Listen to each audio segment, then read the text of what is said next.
We're back, gang, for the finale of Season 3 in New Super Mario Bros. DS. So, last episode, we just took care of World 3's Ghost House, and shockingly took care of it on the first attempt, believe this or not.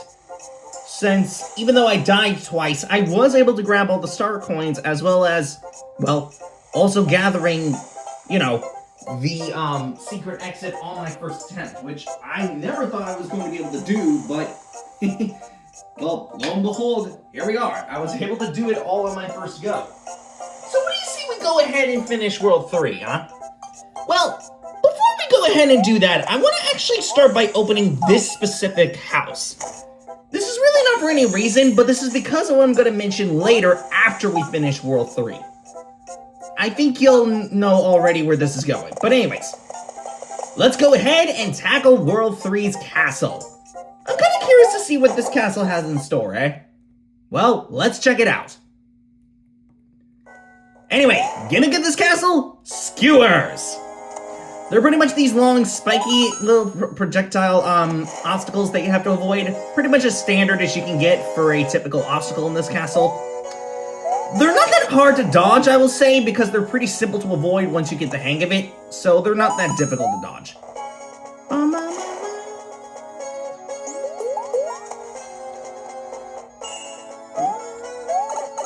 Oh, crap. Well, there goes my blue shell. Well, I didn't need that Mega Mushroom anyway, so...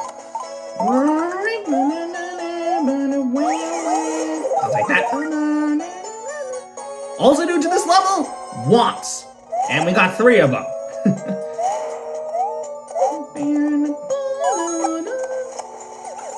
And we also got this gigantic Womp over here, but we're not gonna beat him just yet. We actually need to head over here to grab this next star coin. And thankfully, this kind gentleman's gonna land on the ground for us so we don't die.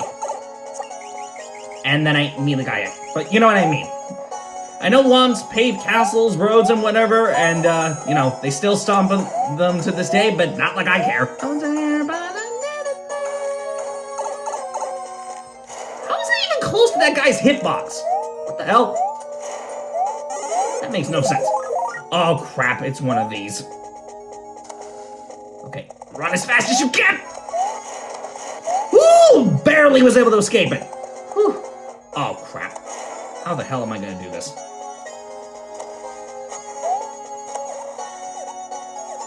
Ooh, that was close! Mario, that was never mind. And then immediately I proceed to die after that. Of course. Not that was a bit of a surprise, but... Dang it, dude! Something told me that was a little bit too... well, good to be true.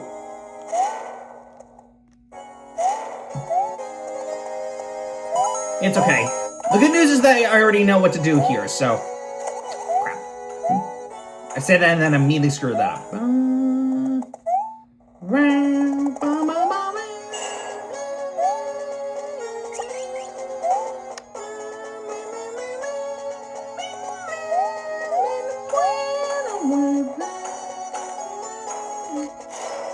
Woo! Just barely was able to dodge that guy.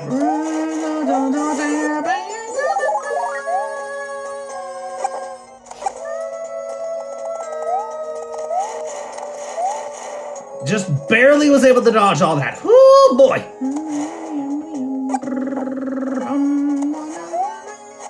Okay, how the heck am I gonna do this? This is gonna be a tough one for us to grab.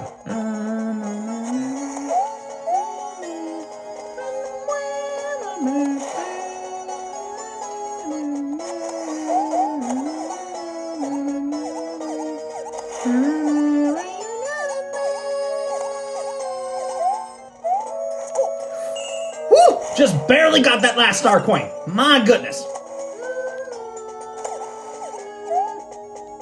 Man, close darn call, dude. Let's take a look at what the boss of World 3's castle is, eh?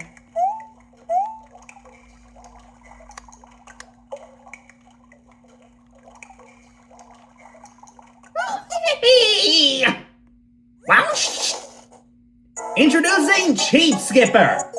This boss is pretty much what you would expect him to be. A giant, ugly-ass cheap. Anyway, So this boss sends in these cheat minions to, of course, jump at you, and you have to, of course, jump on him as custom with other bosses in this game. Alright, that's one hit. Like usual, 3 hits should do the trick on him.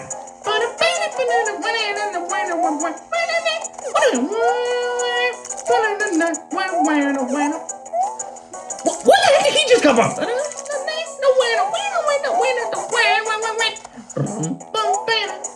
Oh gosh darn it, I missed him.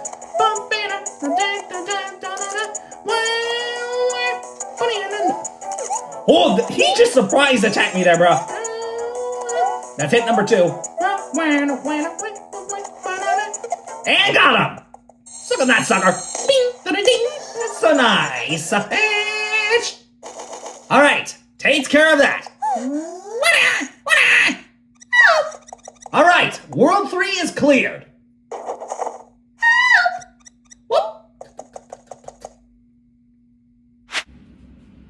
So you're probably wondering why I decided to cut the footage there and not let it play out after you complete World 3's castle. But more importantly, you might also be wondering what I'm doing here back in World 2's castle, despite the fact that we cleared this castle several episodes ago in Season 2. Well, it turns out that there's actually a very particular reason why I'm back here, and it's because of a stupid mechanic that I noted to earlier back in Season 2, Episode 9.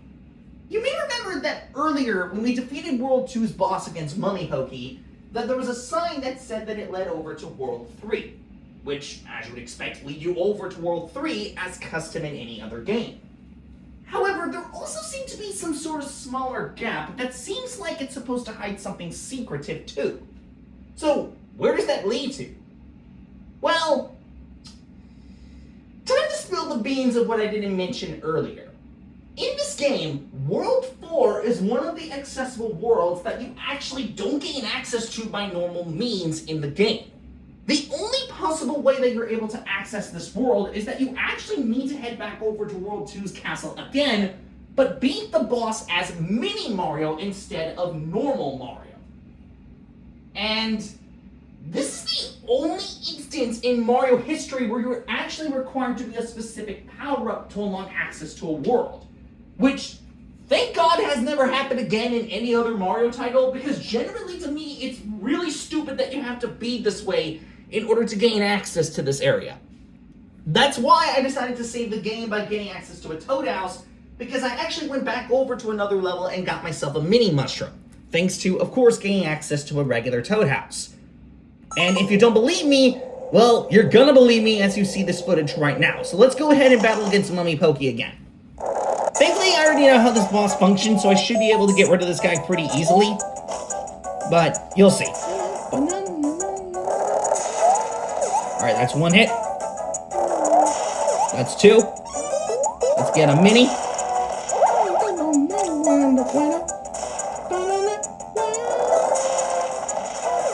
And there we go. Mummy Pokey down. So nice. Now watch this cutscene that plays. Remember this from earlier? Now it switches up to World 4. So now when we leave out of World 2...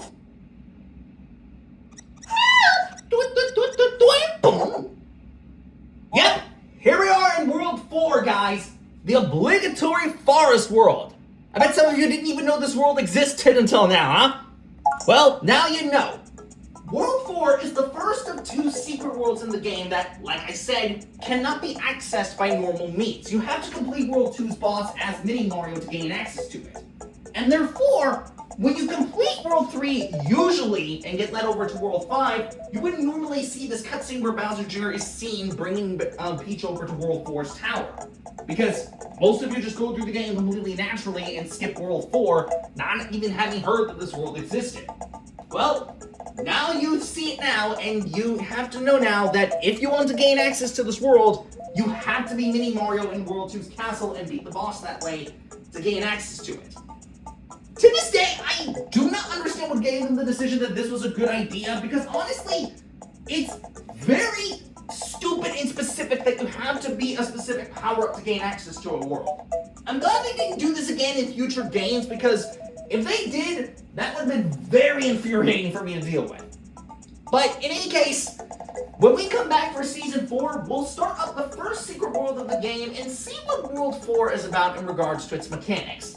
And don't worry, I will complete World 3's castle off screen, since, you already just saw the footage of me clearing World 3's castle. So, bear that in mind for the next, for when we get over to World 5 later. But anyways, we will see you guys next time when we come back to start up World 4 and see what this eventual world is about. But be prepared to see some complications, since this is the first secret world of the game. But anyways, see you guys next time for the next episode. So until next time, guys, bye.